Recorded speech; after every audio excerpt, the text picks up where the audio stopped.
Ah, em relação aos partidos políticos, essa troca-troca de partidos políticos, de novas filiações, isso não prejudica a imagem de um candidato, não? De um pretenso candidato, de um gestor político?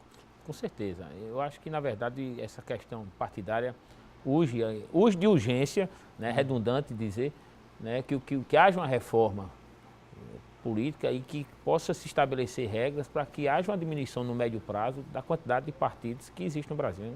É surreal você imaginar que 32 partidos? É surreal, e com perspectiva demais, né? Que enquanto para as eleições estaduais, mas daqui até as eleições municipais, seguramente haverão outros partidos que deverão surgir.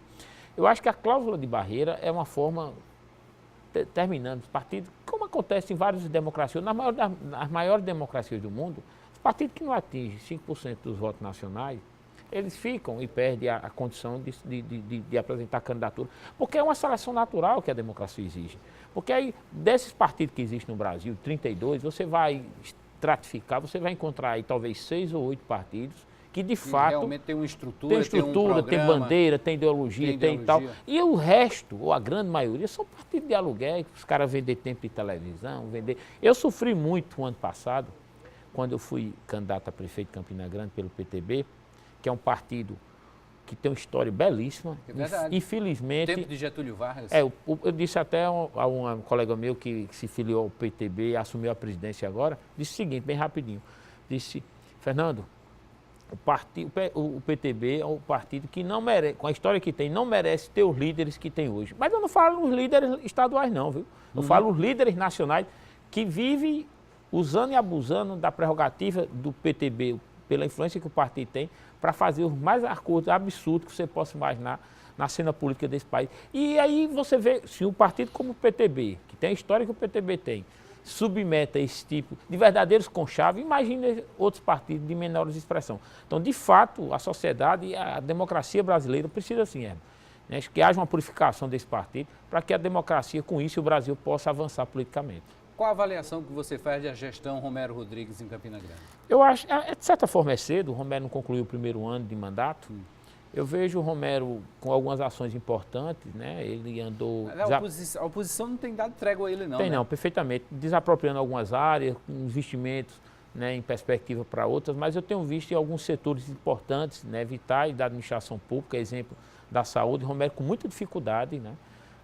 Com dificuldade inclusive de pagar a servidores, existem servidores já atrasados, reclamando. Para início do governo, isso é muito mal, ele precisaria ter estruturado, equilibrado financeiramente a prefeitura já.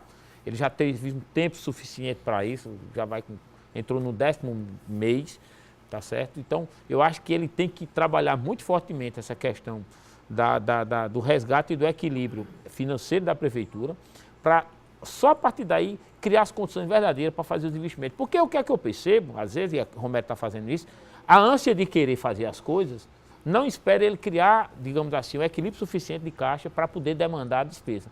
E aí demanda a despesa assim que o caixa esteja suficientemente equilibrado, aí gera os problemas. Qualquer variação que você tem de repasse, de FPM, por exemplo, você tem um reflexo imediatamente, porque você não criou nenhum caixa, nenhuma gordura para poder suprir esse impacto. Então, eu acho que isso tem sido o grande calcanhar de Aquiles da administração de Roberto. Se ele não corrigir isso, ele vai sofrer o mandato todinho. Ok.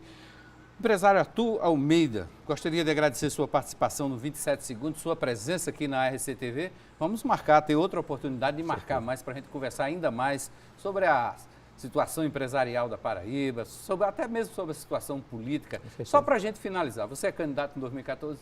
Não sei, eu estou ainda definindo.